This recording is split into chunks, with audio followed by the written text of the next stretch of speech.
जय हिंद दोस्तों।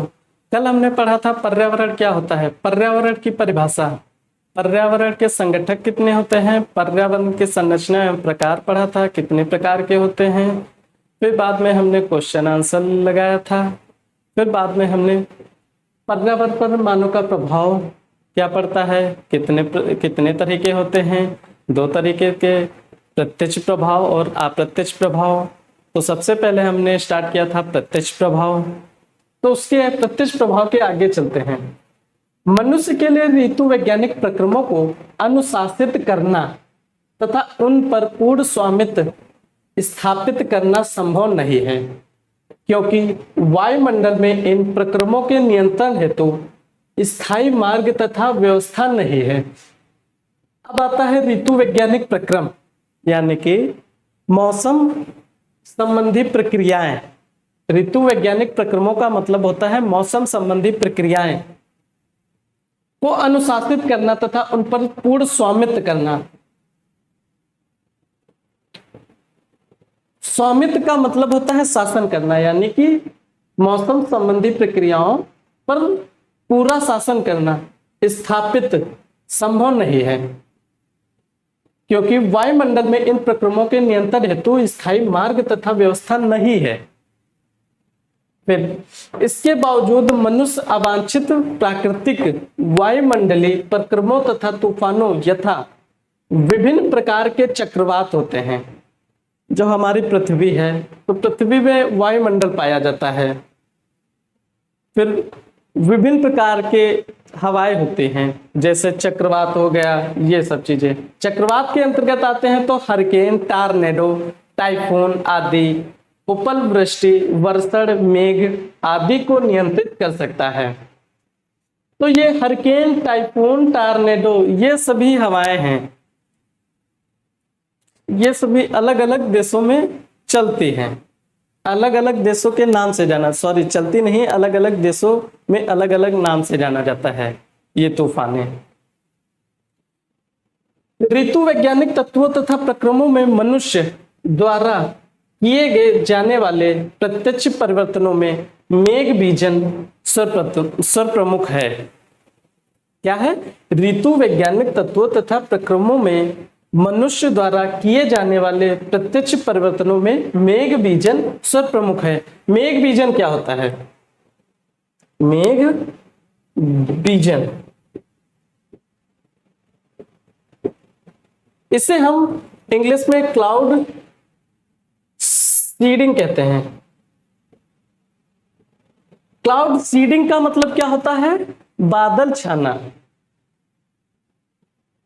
मेघ बीजन का मतलब होता है बादल छाना।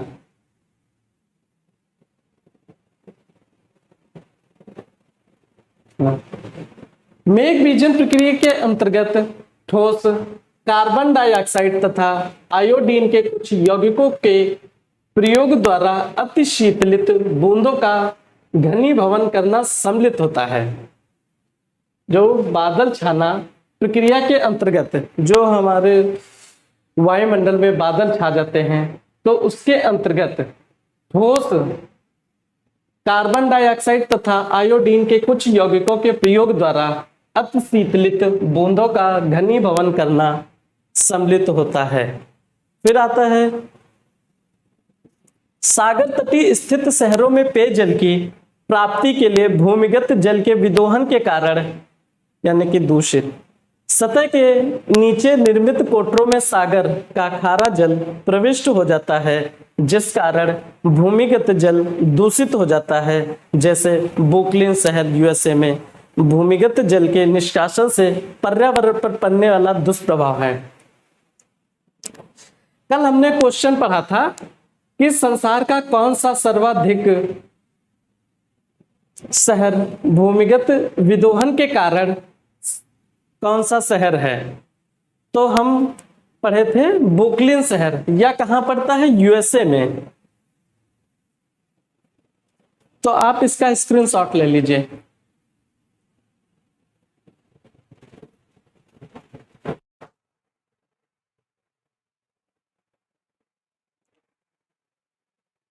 पर्यावरण पर मानव का प्रभाव हम पढ़ेंगे अब अप्रत्यक्ष प्रभाव। हम पहले पढ़ चुके हैं प्रत्यक्ष प्रभाव, अब हम पढ़ेंगे अप्रत्यक्ष प्रभाव। अप्रत्यक्ष प्रभाव देखिए क्या होता है। आर्थिक क्रियाकलापों से जनित पर्यावरण पर मनुष्य के अप्रत्यक्ष प्रभाव शीघ्र परिलक्षित नहीं होते हैं। इसका प्रमुख कारण है कि आर्थिक क्रियाओं तथा उनसे होने वाले परिणामों में समय शिथिलता है। यानी कि आर्थिक क्रियाओं तथा उनसे होने वाले परिणामों में समय शिथिलता होती है, दोनों के बीचों का अंतर। ये आर्थिक क्रिया क्या होती है? आर्थिक क्रियाएं वो होते हैं जो उत्पाद और वस्तुओं के आदान प्रदान को सीमित करता है, उसे हम आर्थिक क्रियाकलाप कहते हैं। फिर आता है अप्रत्यक्ष संचयी प्रभाव। पारिस्थितिक तंत्र के एक या संपूर्ण प्राकृतिक तंत्र के एक या अधिक संगठकों या संपूर्ण प्राकृतिक तंत्र को परिलक्षित कर देते हैं, जो मानव वर्ग के लिए घातक एवं जानलेवा हो जाता है।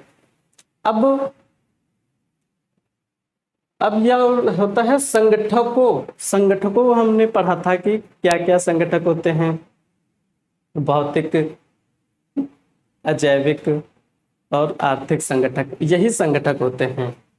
मनुष्य द्वारा प्राकृतिक पर्यावरण पर पड़ने वाले प्रभावों में से अधिकांश पर्यावरण अवनयन तथा प्रदूषण से संबंधित होते हैं। जो मनुष्य का पर्यावरण पर प्रभाव होता है, तो मनुष्यों द्वारा प्राकृतिक पर्यावरण पर पड़ने वाले प्रभावों में से सबसे अधिकांश प्रदूषण से संबंधित होते हैं। अधिकांश पर्यावरण अवनयन तथा प्रदूषण से संबंधित होते हैं। अब प्रदूषण क्या हो गया? एक जल प्रदूषण हो गया, जैव प्रदूषण हो गया, वायुमंडल प्रदूषण हो गया, जल प्रदूषण हो गया, यही सब प्रदूषण होते हैं। तो इनके यही प्रदूषण के कारण पर्यावरण पर बहुत इफेक्ट पड़ता है। कीटनाशक, रासायनिक दवाओं, रासायनिक उर्वरकों आदि के प्रयोग के माध्यम से जहरीले तत्वों के पारिस्थितिक तंत्र में विमोचन द्वारा आहार श्रृंखला तथा आहार जाल में परिवर्तन हो जाता है। इस संदर्भ में DDT सबसे अधिक जहरीला तत्व होता है। अब यह है जो कीटनाशक दवाई हैं, रासायनिक दवाई हैं और उर्वरक हैं, तो इसका प्रयोग हम करते हैं। किस लिए करते हैं? जैसे मान ले खेती कर रहे हैं, तो खेती में जब पेड़ हरा भरा होता है तो उसमें कुछ कीड़े लग जाते हैं, तो उसी में हम रासायनिक का प्रयोग करते हैं। तो उसमें रासायनिक का जब हम प्रयोग करते हैं तो उसमें कुछ सही होते हैं, कुछ जहरीले तत्व होते हैं। तो यही सब तत्व होते हैं, जहरीले और तत्व होते हैं। तो पारिस्थितिक तंत्र में विमोचन द्वारा आहार श्रृंखला तथा आहार जाल में परिवर्तन हो जाता है इस संदर्भ में। और सबसे जहरीला तत्व होता है DDT, सबसे अधिक जहरीला तत्व होता है। जहरीला तत्व DDT का मतलब होता है डाइक्लोराइड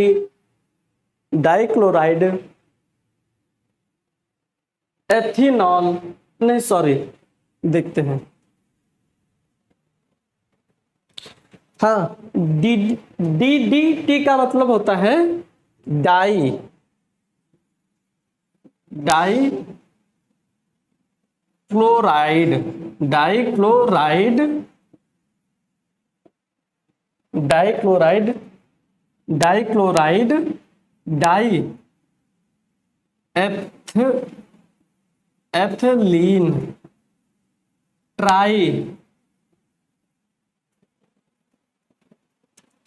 एथिलीन ट्राईएथेन। DDT का मतलब होता है dichloride ethylene triethane. Dichloride ethylene dichloride diethylene triethane. क्या मतलब होता है? Dichloride diethylene triethane. ये DDT का मतलब होता है यह सबसे जहरीला तत्व होता है। चलिए इसका स्क्रीनशॉट ले लीजिए।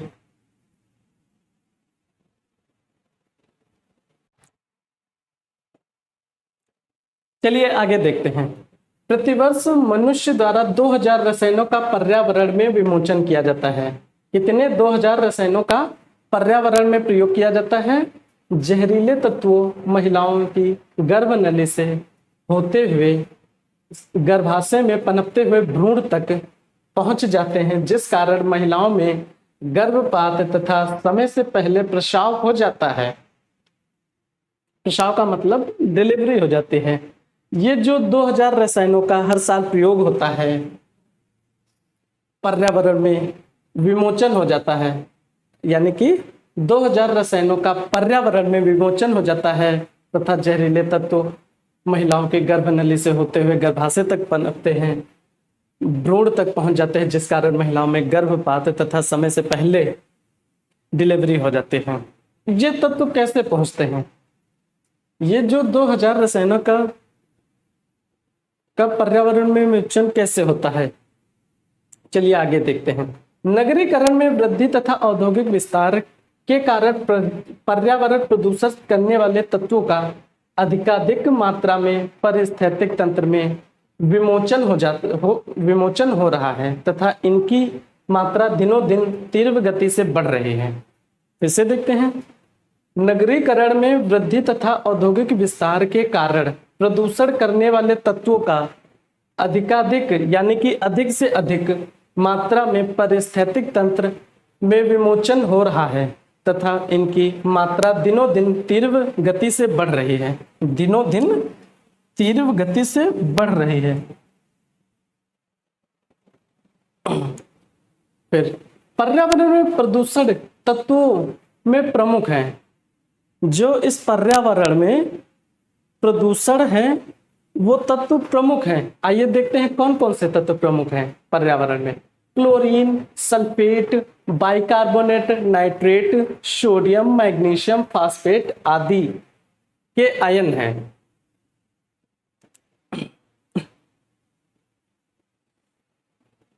ये जो तत्व हैं ये किस तरह पहुंचते हैं? जैसे हो गया प्रदूषणकर्ता तथा नगरों तथा नालों में आदि नगरों से ये तत्व जो हैं नगरों तथा इंडस्ट्री से निकले हुए फिर बाद में ये जाके नालों तथा जलाशयों में मिल जाते हैं। फिर जलाशयों में मिलने के बाद धीरे धीरे नदी में जाके मिल जाते हैं। जलाशयों में मिलते हैं फिर बाद में धीरे धीरे नदी में जाके मिल जाते हैं। तब यहाँ जो सागर है, नदी सागर, तो ये सारे तत्व मिल जाते हैं। वहाँ का जो जल होता है तो इस तत्व के कारण प्रदूषण हो जाता है। इसी के चलते महिलाओं में या हम लोग पानी पीते हैं तो इसीलिए पानी पीने के द्वारा शरीर के अंदर ये सारे जहरीले तत्व पहुंच जाते हैं। इसीलिए गर्भाशय में पनपते हुए भ्रूण तक पहुंचते हैं, जिस कारण महिलाओं में गर्भपात तथा समय से पहले प्रसव हो जाता है। फिर आता है विकसित देशों तथा कतिपय विकासशील देशों की प्रमुखता नदियां, नगरों तथा कारखानों से आने वाले कचरों तथा गंदे जल के कारण प्रदूषित हो गई है। विकसित देशों तथा कतिपय विकासशील देशों की प्रमुख नदियां, नगरों तथा कारखानों से आने वाले कचरों तथा गंदे जल के कारण प्रदूषित हो गई है। फिर नगरीकरण, औद्योगिक विस्तार तथा भूमि उपयोग में परिवर्तन के कारण मौसम तथा जलवायु में भी परिवर्तन होते रहते हैं। ये जो तत्व हैं तो ये तत्व विकासशील देश हो गए, विकसित देश हो गए, तो ये नदियों, नगरों तथा कारखानों से आने वाले यह तत्व नगरों तथा कारखानों से आने वाले कचरों तथा गंदे जल के कारण प्रदूषित हो जाता है। यह जो तत्व है ये जाके समुद्र में मिल जाते हैं। समुद्र का जल प्रदूषण कर देता है, समुद्र का जल खारा कर देता है। और प्रदूषण खारा तो पहले से होता है, लेकिन ये प्रदूषित कर देता है। इसी के चलते औद्योगिक विस्तार तथा भूमि उपयोग में परिवर्तन के कारण मौसम में, जलवायु में भी परिवर्तन हो जाता है। और यही इसी के कारण जल और मौसम में परिवर्तन कर देता है।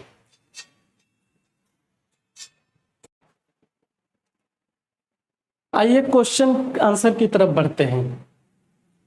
धारणीय या स्थायी विकास या सस्टेनेबल डेवलपमेंट की अवधारणा के सर्वप्रथम प्रतिपादक कौन थे? ब्रटलैंड। कौन थे? ब्रटलैंड।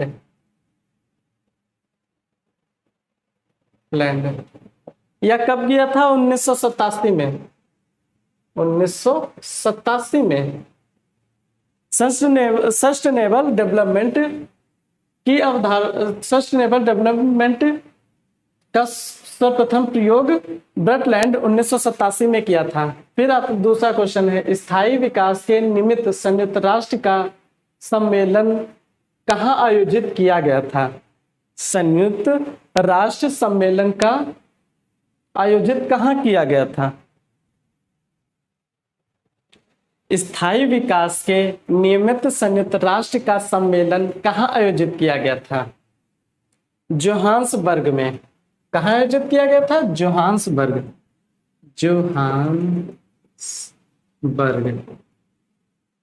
कब किया गया था? 2002 में।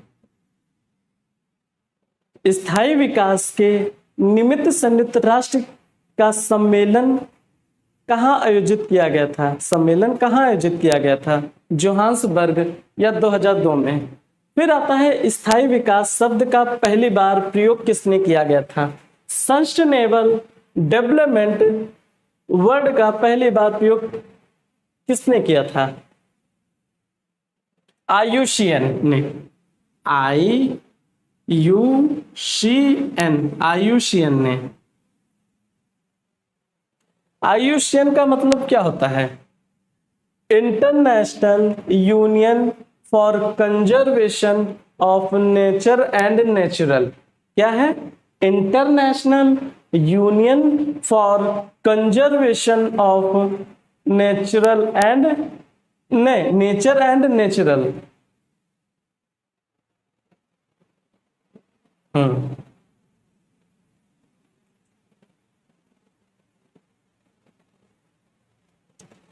द्वितीय पृथ्वी सम्मेलन की संज्ञा किस सम्मेलन को प्रदान की गई है? द्वितीय पृथ्वी सम्मेलन की संज्ञा किस सम्मेलन को प्रदान की गई है?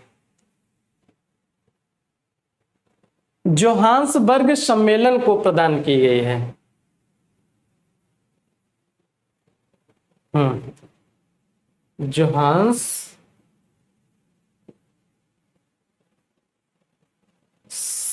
जोहान्सबर्ग की सम्मेलन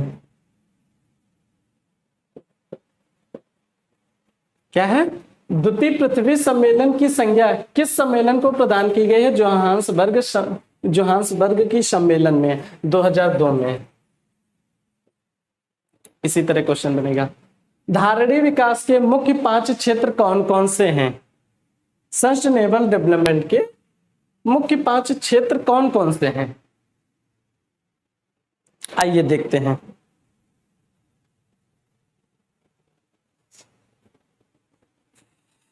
धारणीय विकास के मुख्य 5 क्षेत्र कौन कौन से हैं? पहला क्या है? जल। दूसरा क्या है? कृषि। जल,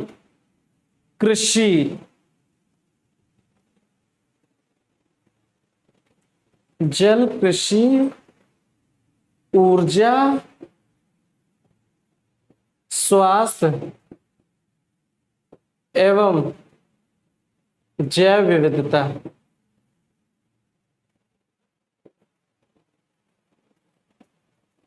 धारणीय विकास के मुख्य 5 क्षेत्र कौन कौन से हैं? जल हो गया, कृषि हो गया, ऊर्जा, स्वास्थ्य एवं जैव विविधता, क्षेत्र। फिर आता है भारत में धारणीय विकास की दृष्टि से विद्युत उत्पाद का सबसे अच्छा स्रोत कौन सा है? जल विद्युत।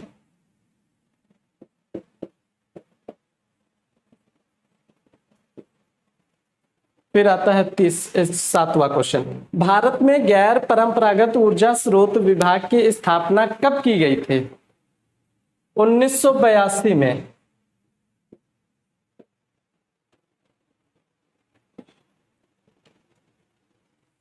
ये जितने क्वेश्चन आंसर हैं इसकी चर्चा हम